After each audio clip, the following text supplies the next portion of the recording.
कि एक बार अगर एलोपैथी मेडिसिन में खा ली तो मजबूरी में उम्र भर खानी पड़ती है।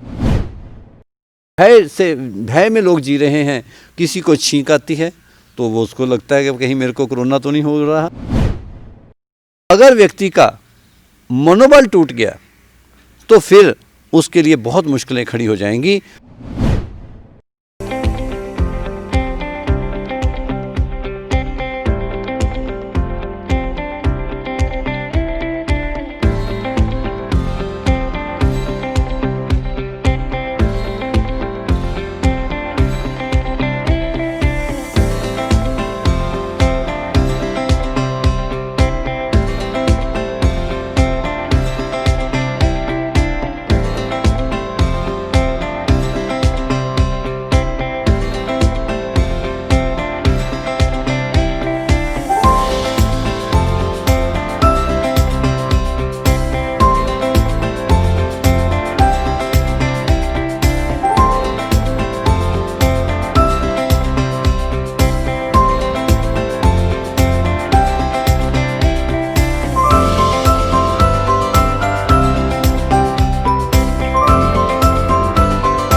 वंदे मातरम दोस्तों, मैं चंद्रशेखर आपके समक्ष हाजिर हूँ योग से जुड़े इस प्रोग्राम को लेकर जिसका नाम है योगा फॉर बेटर लाइफ।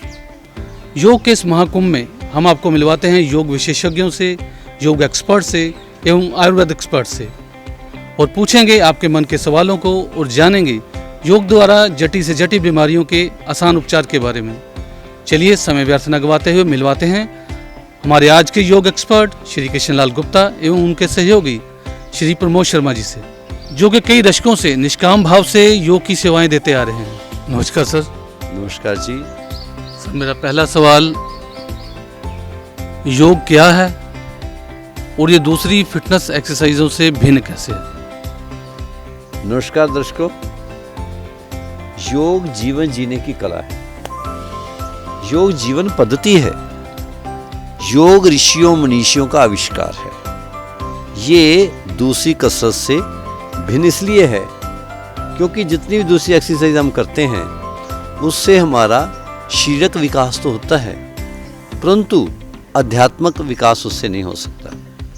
योग से व्यक्ति का भीतर और बाहरी चहुं ओर से इतना विकास हो जाता है, इतना व्यक्ति ग्रो कर जाता है कि जो और कोई दूसरी पद्धति से वो नहीं हो सकता। मेरा दूसरा सवाल सर, योग क्यों करना चाहिए और सप्ताह में कितनी बार कर सकते हैं योग?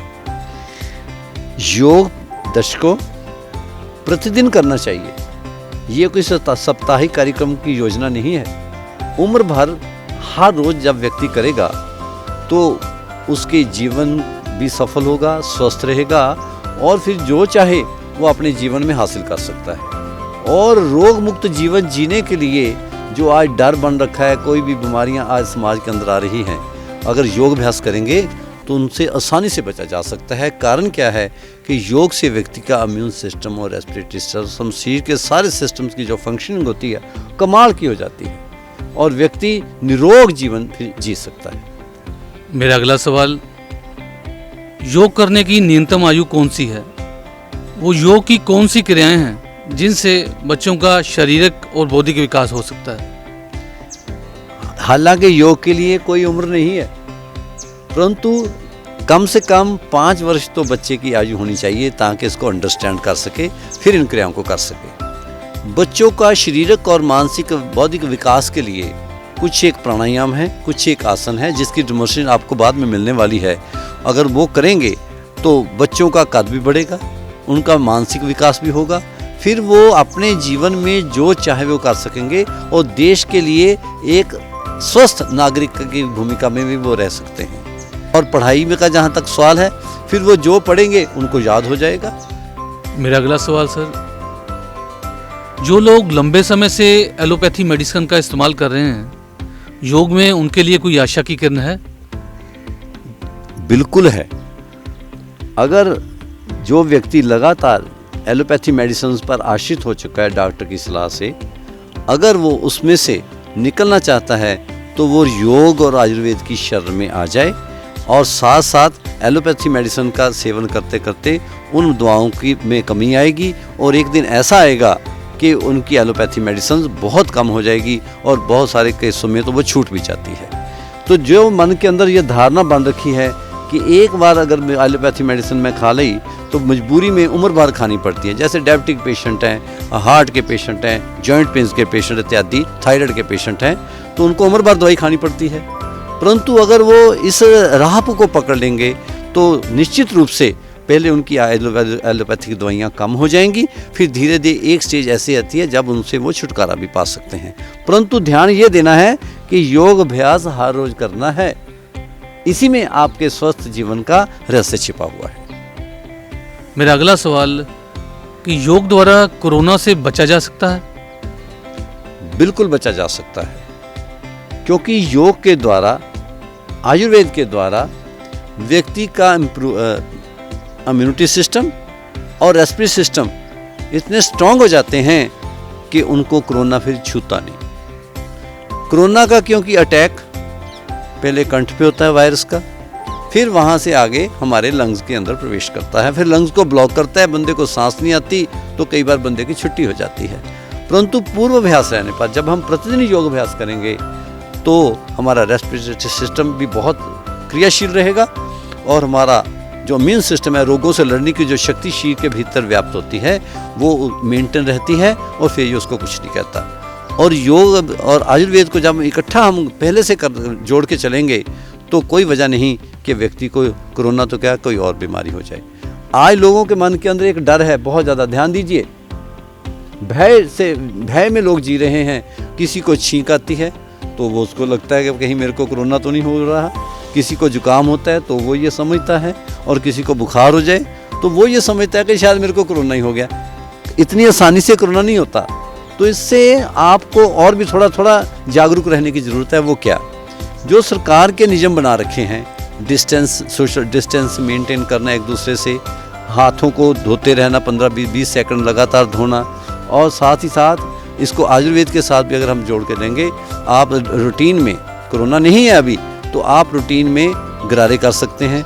गरारे के दो तरह से आप कर सकते हैं, उसे सेंधा नमक और हल्दी के डाल के गर्म पानी में 2 बार कर लें, दिन में बहुत है। अगर प्रॉब्लम है उसको ज़्यादा बार कर लीजिए। और साथ जो चाय पत्ती उसको उबाल कर उसके अंदर सेंधा नमक डालकर उसके भी गरारे करेंगे तो ये कंठ हमारा स्वस्थ रहेगा और यहाँ पर वायरस अगर इकट्ठा भी होगा तो वो बाहर निकल जाएगा। साथ साथ आप गर्म पानी का सेवन कीजिए, परंतु प्राणायाम और आसन जो हैं वो नियमित रूप से आपको करने ही होंगे। प्यारे दर्शकों, व्यक्ति के मन के अंदर जो डर बैठा हुआ है, क्योंकि एटमॉस्फेयर इतना बन रखा है कि बंदा भय का जीवन जी रहा है, और अगर व्यक्ति का मनोबल टूट गया तो फिर उसके लिए बहुत मुश्किलें खड़ी हो जाएंगी। तो कभी भी अपना मनोबल मत टूटने देना, और अगर आप योग साथ में करते रहेंगे तो आपका ध्यान रखें, मनोबल भी बहुत ऊंचा रहेगा, फिर आपको कोरोना कुछ नहीं कहेगा। अब आपको हम प्राणायाम और आसनों की कुछ डेमोन्स्ट्रेशन देने जा रहे हैं, यह ध्यान से देखना, क्योंकि टेक्निकली मेरी क्रियाएं जब अच्छी सी होंगी तो कोई वजह नहीं कि हमारा इम्यून सिस्टम और हमारा रेस्पिरेटरी सिस्टम इम्प्रूव ना हो। मेरे साथ मेरे सहयोगी प्रमोद शर्मा जी हैं और उनका भी बहुत अभ्यास है, आप उनको देखेंगे तो आपको समझ में भी जल्द आ जाएगा। कोई मुश्किल नहीं है, बस आप ध्यान से देखना, फॉलो करना और फिर हर रोज़ इसको करना। दोस्तों, अब हम आपको कुछ एक प्राणायाम की डेमोन्स्ट्रेशन देने जा रहे हैं जो कोरोना को दूर भगाते हैं और रेस्पिरेटरी सिस्टम और इम्यून सिस्टम को स्ट्रॉन्ग करते हैं। तो आइए हम चलते हैं प्रमोद जी के पास, जो मेरे सहयोगी हैं और जिनका वर्षों का अभ्यास भी है योग में। तो सर्वप्रथम आप देखेंगे भस्त्रिका प्राणायाम का अभ्यास। इस प्राणायाम में लंबे गहरे सांस नासिका द्वारा लेने और छोड़ने। आप देखते रहे हैं कि जैसे ही सांस भीतर जाता है तो फेफड़ों का सीने का फैलाव होता है, पूरी ऑक्सीजन भीतर जाती है, छोड़ते हैं तो कार्बन डाइऑक्साइड दूसरे विकार शरीर से बाहर निकल जाते हैं। क्योंकि इस प्राणायाम को हम लगातार कर रहे हैं, इससे हमारा रेस्पिरेटरी सिस्टम बहुत ही प्रभावित होता है, ऑक्सीजन प्रचुर मात्रा में अंदर जाती है जी, और शरीर से कार्बन डाइऑक्साइड और विकार बाहर निकल जाते हैं। ये बॉडी की डिटॉक्सिफिकेशन होती है और व्यक्ति का रेस्पिरेटरी सिस्टम इस समय इनका पूरी तरह प्रभाव में है। और इस क्रिया को करते वक्त ये भी ध्यान रखना है कि जितने समय में सांस आपने भीतर लिया है उतने समय में ही सांस को छोड़ना, माने 1:1 की रेशो। और सांसों को मध्यम गति मध्यम शक्ति से पूरा भीतर भरना, कंठ तक पूरा भरना। और जब सांस को बाहर छोड़ना होता है तो पूरा फेफड़ों का संकोचन होता है। हमारे फेफड़ों में लगभग 8 करोड़ के करीब छिद्र होते हैं और हमारा ब्लड 1 मिनट में प्योरीफाई कर देते हैं। तो इसलिए इस प्राणायाम को लगातार 5 मिनट करने की लगातार 5 मिनट अवश्य करें। और इस प्राणायाम को दिन में भी आप कर सकते हैं, कोई दिक्कत नहीं, क्योंकि इसका संबंध फेफड़ों से होता है। और अस्थमैटिक पेशेंट है, ब्लड प्रेशर है, हार्ट की प्रॉब्लम है, तो ऑक्सीजन का लेवल शरीर के भीतर पूरा रहने से व्यक्ति स्वस्थ रहता है। आंखें बंद रख कर करना, पोज आपके सामने है, ये ज्ञान मुद्रा लगा के करना ताकि मन एकाग्र रहे। और रीढ़ को हमेशा सीधा रखा करें और शीर को ढीला रखकर इन क्रियाओं को करना। क्रिया करते करते किसी स्तर पर अगर आपको घुटन या थकान होती है तो तुरंत क्रिया को विराम देना और तत्पश्चात फिर पुनः आप शुरू कर सकते हैं। और ये प्राणायाम हर उम्र का व्यक्ति, बच्चे से लेकर बूढ़े तक, अंतिम समय तक कर सकता है और इसके बेशुमार लाभ है। भस्त्रिका प्राणायाम इसका नाम है।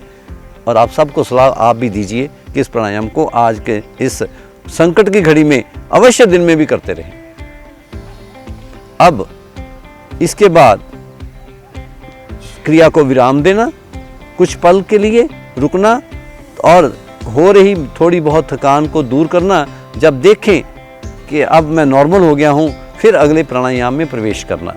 अगला प्राणायाम बहुत ही महत्वपूर्ण है, उसका नाम है कपालभाति प्राणायाम। बहुत सारे ने सुन भी रखा होगा कि कपालभाति प्राणायाम, इसमें 2 क्रियाएं एट ए टाइम होती हैं।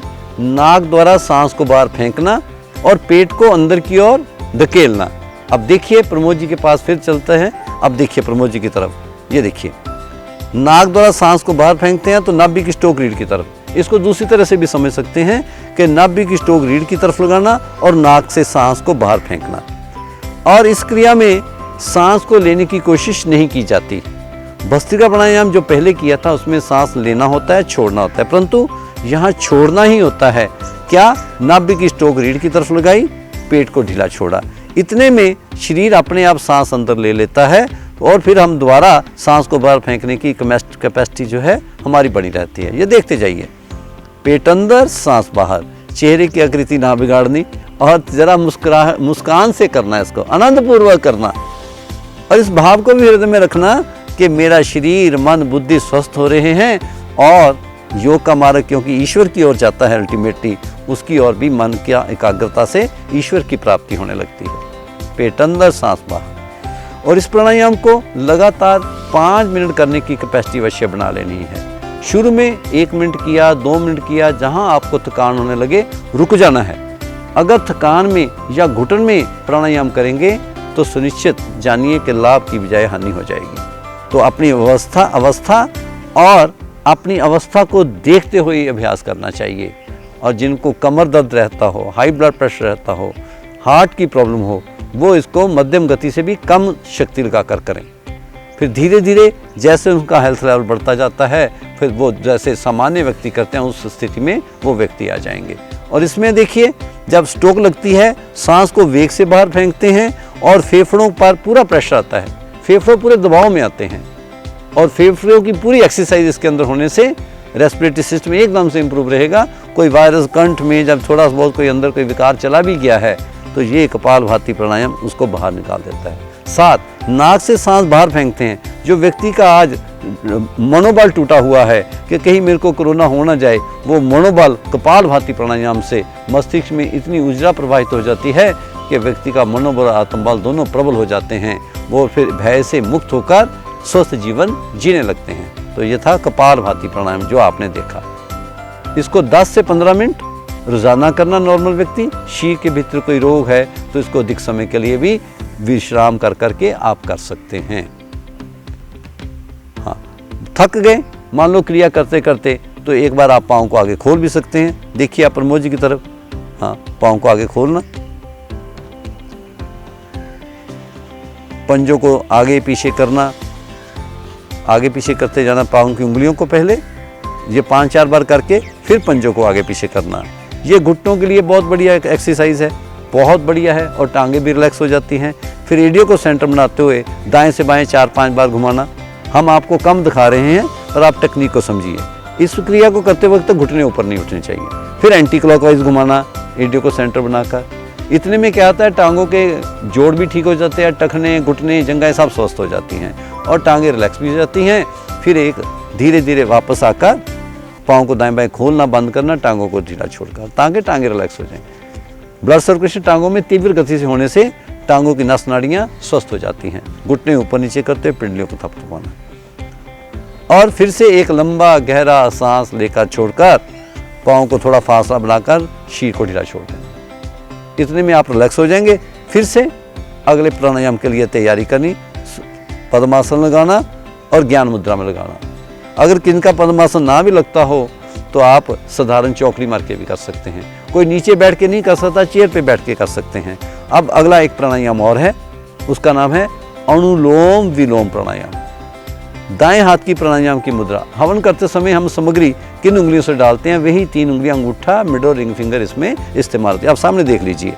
फिर अंगूठे से दाईं नासिका बंद कर दी, लेफ्ट नोस्ट्रिल से बाईं नासिका से धीरे धीरे मध्यम गति शक्ति से सांस को अंदर भरना। पूरा सांस भर जाने पर बाईं नासिका बंद करनी उंगलियों से और अंगूठा उठाकर बिना सांस रोके तुरंत सांस को धीरे धीरे बाहर छोड़ देना। फिर अंगूठे वाली साइड से सांस को अंदर लेना और बाईं नासिका से फिर सांस को छोड़ देना। ये एक राउंड हो गया। इसको रिपीट करते जाते हैं। बाएं से भरकर दाएं से छोड़ना तो चंद्र स्वर एक्टिवेट हो जाता है। जब बाईं नासिका से सांस लेते हैं, शीर को ठंडक प्रदान करता है और मस्तिष्क को पूरी ऊर्जा मिलती है। दाईं ओर से सांस को छोड़ना और जब दाईं ओर से सांस अंदर भरते हैं तो हमारा सूर्य स्वर एक्टिवेट होता है, शरीर को उष्णता प्रदान करता है। और बाईं नासिका से और दाईं नासिका से सांस बारी बारी लेते हैं तो हमारा बॉडी टेम्परेचर ठीक रहता है। इसको 5 मिनट लगातार करने की कोशिश करनी है। 5 मिनट की कैपेसिटी बनानी है।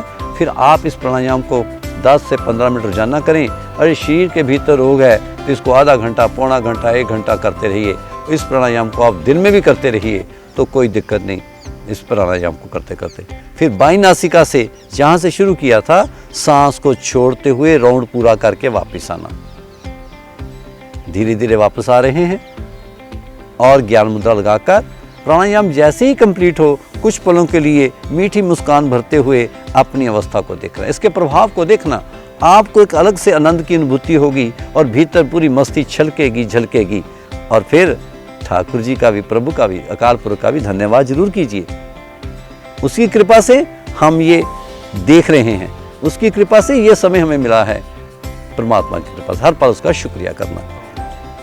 और इस प्राणायाम से क्योंकि फेफड़ों में सांस जाती है, एक ओर से दूसरी ओर से छोड़ते हैं तो रेस्पिरेटरी सिस्टम पूरा एक्टिवेट हो जाता है इसके अंदर।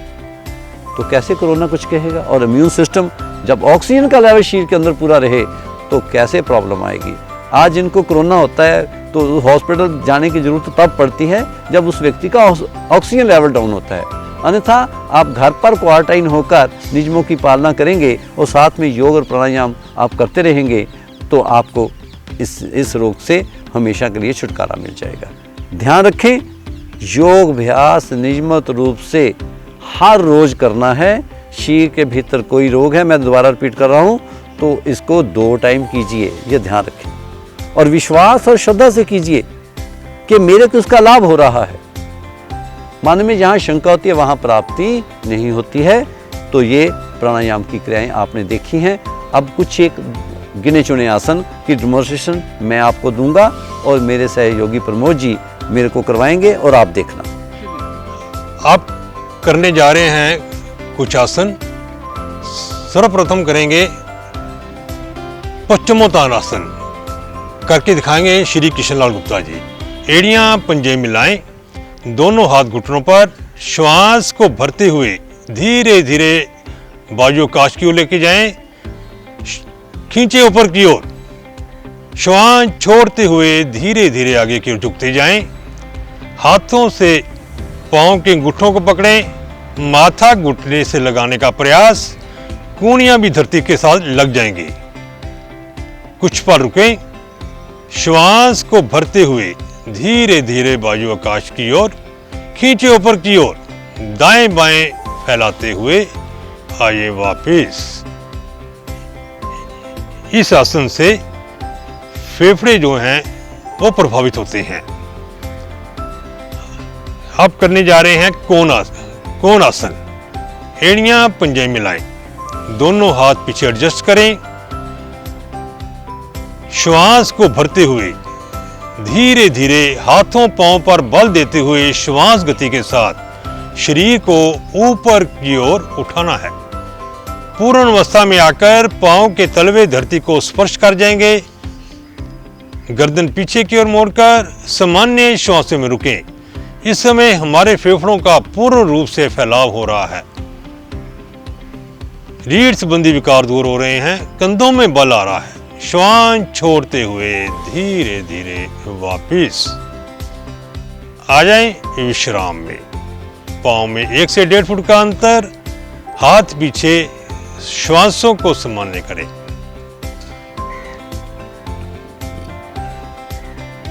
अब यहीं से आ जाएं वज्रासन में। आगे से घुटने मिले हुए, पीछे से पांव के अंगूठे मिले हुए, एड़ियों को दाएं बाएं खोलकर वज्रासन में बैठे। वज्रासन, सदाबहार आसन। अब करने जा रहे हैं उष्टासन। घुटनों को दाएं बाएं कंधों के बराबर खोल लें, घुटनों के बल खड़े हो जाएं। पांव भी घुटनों के बराबर खुले हुए, दोनों हाथ कमर पर, अंगूठे रीढ़ की ओर। इस आसन को आंखें बंद करके करेंगे। श्वास को भरते हुए धीरे धीरे कमर से पीछे की ओर झुकते जाएं। पूर्ण अवस्था में आकर पांव की एड़ियों को, तलवों को स्पर्श करें। अपनी शारीरिक अवस्था के अनुसार करना है। श्वास भरते जाएं, छोड़ते जाएं। फेफड़ों का पूर्ण रूप से फैलाव होता हुआ, रीढ़ संबंधी विकार दूर होते हुए, ब्लड का फ्लो मस्तिष्क की ओर बढ़ता हुआ, माइग्रेन जैसी प्रॉब्लम ठीक होती हुई। श्वास छोड़ते हुए धीरे धीरे सीधे हो जाएं। कुछ पल इसी अवस्था में रुकें और प्रभाव को देखें। आ जाएं वज्रासन में। प्यारे बहनों और भाइयों, योग के साथ साथ अगर आप गिलोय, तुलसी, अश्वगंधा, वीट ग्रास का सेवन एवं नियमित रूप से स्टीम लेंगे तो कोरोना और अन्य बीमारियों से बचाव रहेगा। दोस्तों, आज के लिए इतना ही। अगर आपके मन में भी कोई प्रश्न है, कोई सवाल है, तो आप कमेंट बॉक्स में लिख के पूछ सकते हैं। अगर आपको हमारा प्रोग्राम अच्छा लगा हो तो प्रोग्राम को लाइक, सब्सक्राइब और बेल आइकन को जरूर दबाएं ताकि आने वाले प्रोग्राम के नोटिफिकेशन आपको मिल सकें। आज का योग विचार: जीवन में आ रही लगातार असफलताओं को देख के कभी निराश नहीं होना चाहिए, क्योंकि कई बार गुच्छे की आखिरी चाबी भी ताला खोल देती है। तो सदैव सकारात्मक रहें। वंदे मातरम।